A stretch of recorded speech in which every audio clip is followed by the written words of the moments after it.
수만 명이 예수님을 따라왔습니다. 그들은 절박했습니다. 당장 오늘 저녁이 걱정이었습니다. 그들은 굶주렸고 병들었습니다. 귀신에게 눌렸습니다. 그들에게는 다른 길이 없었습니다. 그래서 그들은 예수를 따랐습니다. 보리떡 5개, 물고기 2마리, 계산기를 두드려 보지 않아도 턱없이 부족했습니다. 그러나 나누고 나누어도 줄지 않았습니다. 모처럼 모두가 배불리 먹었습니다. 여러 가지 병들이 나았습니다. 악한 영은 떠나갔습니다. 기적이 계속됩니다. 사람들이 더 몰려옵니다. 모든 병을 고치시고 먹이시고 귀신을 쫓아내시고, 이어 수제자 베드로는 신앙을 고백합니다. 주님은 하나님의 아들이 맞으십니다. 무리와 제자들은 예수님이 다윗의 왕권을 가지고 새롭게 다스리는 세상을 기대했을지 모릅니다. 저 로마 권력을 물리칠 절대 권력자로서의 예수를 기대했을지 모릅니다. 그런데 갑자기 주님께서 뜻밖의 말씀을 하십니다. 인자가 많은 고난을 받아야 한다. 그리고 장로들과 대제사장들과 서기관들에게 버림받아 죽임을 당하게 될 것이다. 그러고 나서 제3일에 살아날 것이다. 인자는 예수님께서 자신을 지칭하시던 표현이었지요. 왕으로 등극하실 인자가 고난을 받으신다니요. 인자가 대제사장들과 서기관들에게 버림받되다니요. 인자가 죽임을 당한다고요? 아니, 왕으로 등극하셔야 될 분이, 그래서 저 로마의 압제로부터 이스라엘을 구원하셔야 될 분이 지금 무슨 소리를 하고 있습니까? 우리 주님 이어서 말씀하십니다. 아무든지 나를 따라오려거든 자기를 부인하고 날마다 제 십자가를 지고 나를 따를 것이니라. 누구든지 제 목숨을 구원하고자 하면 잃을 것이요 누구든지 나를 위하여 제 목숨을 잃으면 구원하리라. 자기를 부인해야 한다 말씀하십니다. 날마다 제 십자가를 지고 주님을 따라야 한다 말씀하십니다. 제 목숨을 구원하고자 하면 잃을 것이다. 그러나 주님을 위하여 제 목숨을 잃으면 구원하리라 말씀하십니다. 우리말 부인하다로 번역한 헬라어는 아르네오마이입니다. 숯불을 쬐던 베드로가 한 여종 앞에서 나는 저 예수라는 사람을 모른다 라고 했을 때 바로 그 단어입니다. 예수를 부인하여 이르되 나는 그를 모른다 라고 했죠. 한 여종이 베드로의 불빛을 향하여 앉은 것을 보고 주목하여 이르되 이 사람도 그와 함께 있었느니라 하니, 베드로가 부인하여 이르되 이 여자여 내가 그를 알지 못하노라 하더라. 자기를 부인한다는 말은 나는 나를 모른다 라는 말입니다. 이제 나는 없다는 말입니다. 베드로가 여종 앞에서 나는 예수를 모른다 라고 했던 것처럼 이제 나는 나라는 사람을 모른다 라고 하는 거 자기 부인입니다. I am nothing 이란 말입니다. 나는 없습니다. 이제 나라는 존재는 없습니다. 한때 내 뜻이 있었습니다. 내 자존심도 있었습니다. 욕심도 있었습니다. 그러나 이제 나와 관련된 이 모든 것을 나는 모릅니다. 나는 인정하지 않습니다. 부인하는 것입니다. 예수를 따르게 되면서 이제 나는 나라는 사람을 모릅니다. 우리 주님 말씀하십니다. 아무든지 주님을 따르려거든 자기를 부인하고 날마다 자기 십자가를 지고 나를 따를 것이니라. 당시 로마에서 십자가형은 극악한 사형수에게 내려진 형벌이었습니다.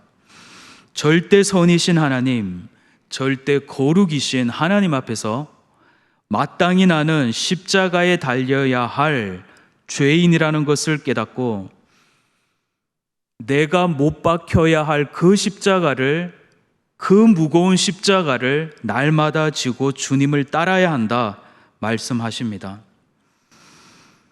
한때 나를 둘러싼 수많은 문제들을 해결받고 싶어서 주님을 따랐습니다. 그런데 주님은 완전히 다른 차원의 삶으로 우리를 초청하십니다.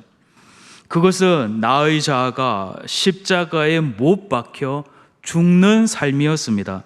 그리고 이제 예수로만 사는 삶이었습니다. 나는 죽고 예수로만 사는 삶입니다. 너를 둘러싼 많은 문제들, 이미 너는 십자가에서 죽었는데 그게 무슨 문제냐 하십니다. 죽은 사람에게 오늘 저녁 메뉴가 걱정이 아닙니다. 나를 둘러싼 수많은 문제들, 내가 살아있을 동안에만 문제입니다. 나는 이미 죽었다 말씀하십니다. 그래서 바울도 말합니다. 함께 읽어보겠습니다. 시작. 내가 그리스도와 함께 십자가에 못 박혔나니 그런즉 이제는 내가 사는 것이 아니요 오직 내 안에 그리스도께서 사시는 것이라. 이제 내가 육체 가운데 사는 것은 나를 사랑하사 나를 위하여 자기 자신을 버리신 하나님의 아들을 믿는 믿음 안에서 사는 것이라. 우리는 바울의 모습 속에서 자기 부인의 삶의 한 모습을 발견합니다. 바울에게도 권리가 있었습니다.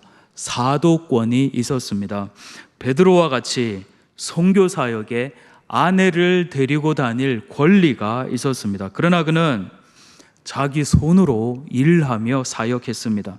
그는 사도의 권리를 포기합니다. 심지어 고기를 먹을 수 있는 자유도 버립니다. 바울은 이미 죽었고 그리스도만이 그의 안에 사시기 때문입니다.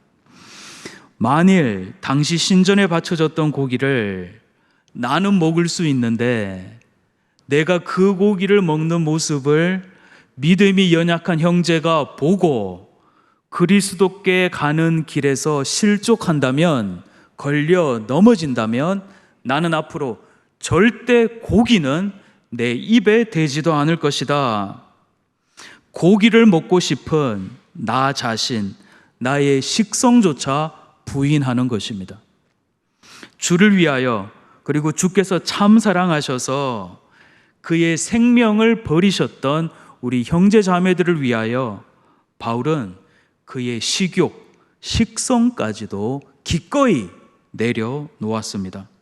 심지어 그는 스스로 기꺼이 많은 사람의 종이 되었습니다. 그들을 그리스도께로 인도하기 원했기 때문입니다. 하늘 보좌를 버리시고 사람의 몸 입고 이 세상에 오신 주님, 종의 형체로 기꺼이 제자들의 발을 씻겨주셨던 주님의 삶을 바울은 본받고자 했습니다. 이제 이 세상에 바울은 없었습니다. 종 취급 당하면서 두들겨 맞고 있는 바울 자신을 바울은 부인합니다. 내가 복음을 들고 이 지역에 갔는데 이런 일들을 당했어. 이렇게 두들겨 맞았어. 바울에게는 그게 그렇게 중요한 일이 아니었습니다. 사람 취급받지 못했던 거 바울에게는 중요하지 않았습니다. 헐벗고 굶주렸던 세월들 바울에게는 중요한 것이 아니었습니다. 왜냐하면 그는 이미 그리스도와 함께 십자가에 못 박혔기 때문입니다. 이제 나는 없습니다. 자존심 상할 나 자신도 없습니다. 고기 먹고 싶은 나 자신도 없습니다.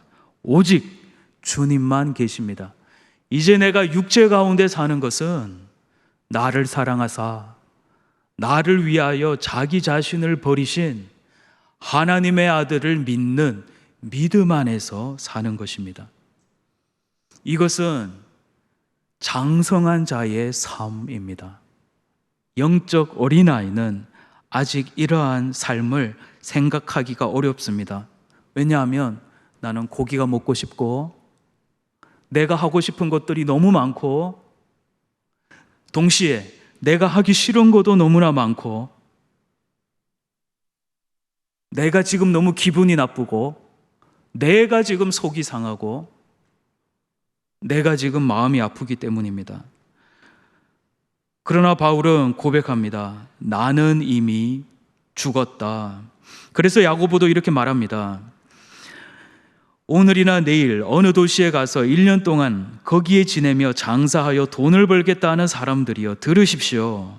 여러분은 내일 일을 알지 못합니다. 여러분의 생명이 무엇입니까? 여러분은 잠깐 나타났다가 사라져버리는 안개에 지나지 않습니다. 도리어 여러분은 이렇게 말해야 할 것입니다. 주님께서 원하시면 우리가 살 것이고 또 이런 일이나 저런 일을 할 것이다. 우리의 생명 안개와 같다 말씀하십니다. 아침에 잠시 있다가 이내 사라질 안개 같다 하십니다. 우리의 생명이 그러하다 하십니다. 자기 부인, 나는 나를 모릅니다. 나는 죽었기 때문입니다. 나는 오늘도 내 눈앞에 놓여 있는 이 무거운 십자가를 지고 주님을 따릅니다. 왜냐하면 주님께서 그렇게 말씀하셨기 때문입니다. 그냥 맨몸으로 주님 따르기도 어렵습니다. 그런데 내 눈앞에 놓여 있는 나의 형벌의 틀인 십자가 지고 날마다 주님을 따라야 한다 말씀하십니다. 어쩌면 우리도 여전히 2000년 전 베세다 언덕에 모인 수만 명의 사람들과 같이 주님을 따르고 있을지 모릅니다. 여러 가지 어려움들, 경제적인 문제들, 관계, 질병의 문제들 때문에 주님을 따랐을지 모릅니다.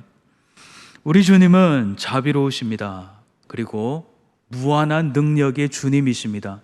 우리의 문제들을 능히 해결해 주실 수 있고 또 해결해 주시기를 원하십니다. 놀라운 방법으로 해결하십니다. 도움의 사람들을 보내십니다. 생각지도 못했던 방법으로 우리의 기도를 들으십니다. 그러나 이것이 끝이 아닙니다. 우리 주님 여기서 한 걸음 더 나아가십니다. 오늘 설교 제목과 같이 떡을 넘어 십자가로 우리를 부르십니다. 우리 주님의 부르심은 자기 부인의 길로의 부르심입니다. 지금도 살아서 펄떡거리고 있는 나의 자아에 대한 부정, 부인입니다. 주님을 따르고 나서 나는 더 이상 나라는 사람을 모릅니다. 오직 주님만 계시고 오직 주님 뜻만 이루어지기를 원하는 삶입니다. 주님의 부르심은 내가 곧 못 박힐 사형틀을 십자가를 지고 주님을 따라가는 삶입니다. 죽음으로의 부르심입니다. 그런데 여기에 역설적인 진리가 있습니다. 하늘의 밀이 땅에 떨어져 죽으면 많은 열매를 맺는 삶으로의 부르심입니다. 내가 죽어야, 나의 자아가 부인되어야 그곳에 하나님께서 맺으시는 생명의 열매가 맺힙니다.